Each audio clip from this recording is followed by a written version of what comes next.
Analizamos el escenario europeo con Susana del Río, doctora en Ciencias Políticas y experta en la Unión Europea. Muy buenas noches. Buenas noches. Bueno, el cierre del Parlamento británico fue declarado ilegal. ¿No debería Boris Johnson dimitir por esto?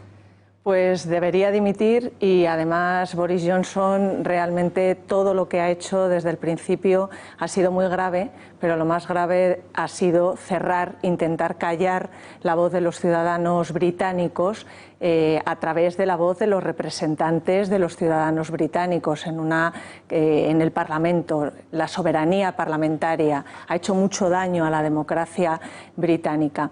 Debería dimitir, pero no va a dimitir. De hecho, para Boris Johnson lo mejor y lo que está buscando, retando a su propio Parlamento, es una moción de censura, porque eso le permitiría a él pues presentarse luego a unas elecciones como víctima y como persona que sigue intentando irse de la Unión Europea, que el Reino Unido se vaya de la Unión Europea antes del día 31 de octubre.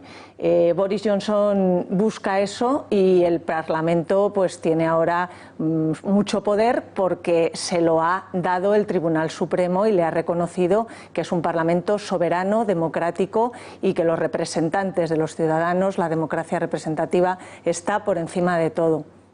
Boris Johnson quiere esa moción de censura, la oposición tiene mayoría, pero sin embargo no la impulsa. ¿Por qué?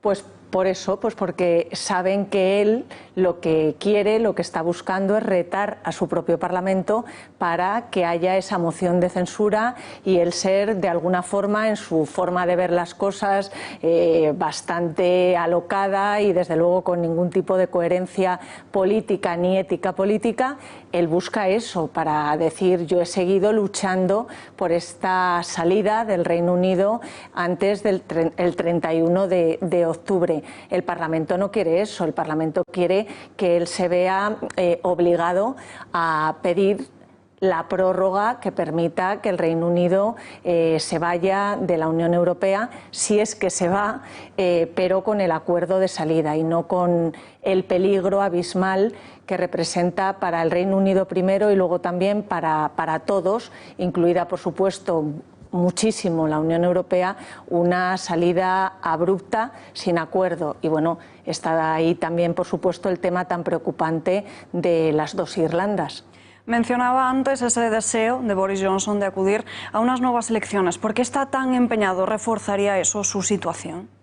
Bueno, lo que pasa es que en unas nuevas elecciones, si hubiese antes una moción de censura y por lo tanto unas elecciones inevitables, pues volvería a hacer campaña electoral apoyando, reforzando su posición y además, bueno, ante el partido del Brexit, pues él seguiría teniendo, vamos a decir, un lugar.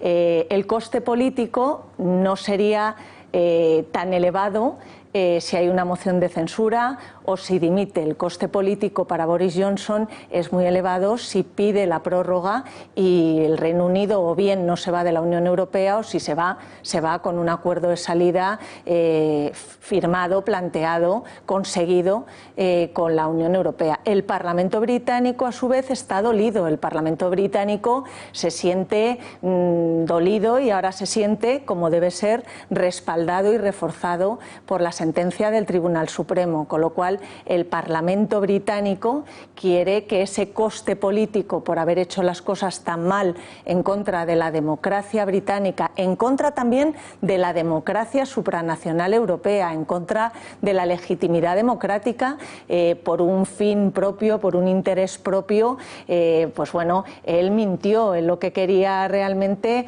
es suspendiendo el Parlamento británico, cerrando el Parlamento británico, que el Parlamento británico, vuelvo a decir, no pudiese elevar su voz.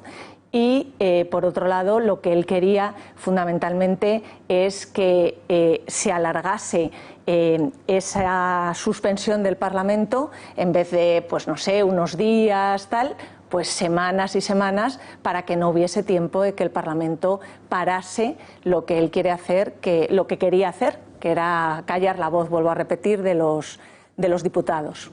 Dejamos Reino Unido para hablar del Parlamento Europeo. Aprobará finalmente, dará von der Leyen luz verde a los candidatos a comisarios. Hoy en el Parlamento Europeo la Comisión de Asuntos Jurídicos ha frenado a los dos candidatos de Hungría y de Rumanía, ha dado luz verde a los otros 24 candidatos. La Comisión de Asuntos Jurídicos es el primer, digamos, filtro importante en el que el Parlamento Europeo, a través de la Comisión de Asuntos Jurídicos, determina de una forma muy minuciosa si realmente todos los candidatos obedecen a una integridad política, a una integridad profesional, que no haya conflicto de intereses, y ahora realmente cuando cada uno de los candidatos en las audiencias que va a haber entre el próximo lunes, día 30 de septiembre, y el 8 de octubre ante las comisiones parlamentarias correspondientes en el Parlamento Europeo, a ver lo que dice el Parlamento, porque claro, el Parlamento Europeo aprueba o no el gobierno de la Unión Europea, el gobierno de Ursula von der Leyen en bloque. Entonces ahora Ursula von der Leyen lo que tiene que pensar es si se arriesga a continuar con esos dos candidatos, por supuesto presentando algún tipo de informe que demuestre, si es que es así, que no hay ningún tipo de conflicto de intereses, o si decide cambiar a esos candidatos porque sabe que el Parlamento Europeo es el que va a dar luz verde o no a su equipo, al gobierno europeo. Esto es muy importante porque yo, que soy una firme defensora de la democracia representativa y por supuesto del Parlamento, de los parlamentos y de la soberanía parlamentaria, y sobre todo del Parlamento Europeo, nuestro Parlamento supranacional demuestra el poder del Parlamento, la seriedad, todo el trabajo riguroso para ver quién va a gobernar la Unión Europea en esta legislatura. El plazo para que se termine esa evaluación es el próximo 27 de septiembre. ¿Logrará Josep Borrell aprobar? Bueno, Josep Borrell en los próximos días, del 30 de septiembre, desde este próximo lunes hasta el 8 de octubre, es cuando van a tener lugar las diferentes audiencias entre las comisiones parlamentarias respectivas en el Parlamento Europeo, y su audiencia es el día 7 de octubre por la tarde en el Parlamento Europeo. Yo creo que sí, que Josep Borrell lo va a conseguir como alto representante de política exterior, vicepresidente por una Europa más fuerte. Creo que sí lo va a conseguir. Ahora el tema es lo que decía antes, el dilema de Ursula von der Leyen de qué hacer con esos dos candidatos de Hungría y de Rumanía que, por un tema que ha determinado o detectado la Comisión de Asuntos Jurídicos del Parlamento Europeo, no ha dado luz verde a esos dos candidatos. Todos los españoles están obligados el próximo 10 de noviembre a volver a acudir a las urnas. ¿Cómo se ve esta repetición electoral desde la Unión Europea? Pues esta repetición electoral se ve en la Unión Europea como algo realmente asombroso. O sea, algo que no debería haber pasado. La tenemos aquí, hay que fraguar realmente ahora la campaña electoral, y lo digo desde el punto de vista, desde la perspectiva del análisis político, de una forma lo más positiva posible, pero realmente lo que ha sucedido en España, de esta llamada a las urnas de los ciudadanos, este gasto continuo de lo que supone una campaña electoral, pues los ciudadanos estamos cansados, y realmente la Unión Europea lo que percibe es que España y el gobierno de estos últimos meses, de este año y pico, desde mayo del 2018, pues realmente el coste político es muy grande, y la Unión Europea, en la que España, por supuesto, es un Estado miembro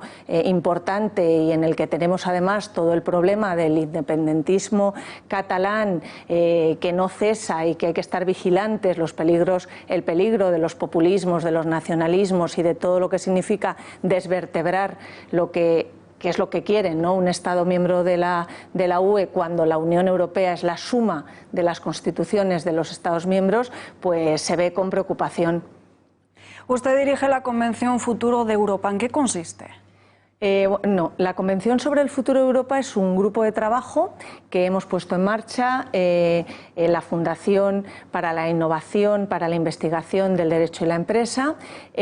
Lo que queremos es, primero, impulsar, hacer una llamada, motivar a las instituciones europeas a que se convoque una tercera Convención Europea. La primera fue la que elaboró la Carta de Derechos Fundamentales de la Unión Europea. La segunda fue la que elaboró el proyecto de Constitución Europea, que por los referéndum de Francia y Holanda pues tuvo un parón y no vio la luz. Pero bueno, en la legislatura anterior yo consideraba que no era el momento de convocar este órgano innovador con voces, representantes políticos, institucionales, también de organizaciones de la sociedad civil, pero ahora yo creo que la Unión Europea necesita refrescar un poco su método de toma de decisión, siempre desde la democracia ordenada, desde la democracia representativa complementada con la participativa. Y vamos a trabajar en ese modelo, en buscar que se convoque durante esta legislatura europea que comienza, que se estrena, una nueva convención sobre el futuro de Europa, y luego nos vamos a centrar en los retos importantes que tiene la Unión Europea frente a ella, ¿no? Pues el Brexit, el cambio climático, la inmigración, seguridad común, defensa, etcétera. Vamos a trabajar mucho, con ilusión, y esperamos aportar a las instituciones europeas para que las instituciones europeas pongan en marcha y sincronicen esa nueva Convención Europea Constitucional. Susana del Río, muchas gracias por estar aquí con nosotros. Muchas gracias a ustedes. Muere.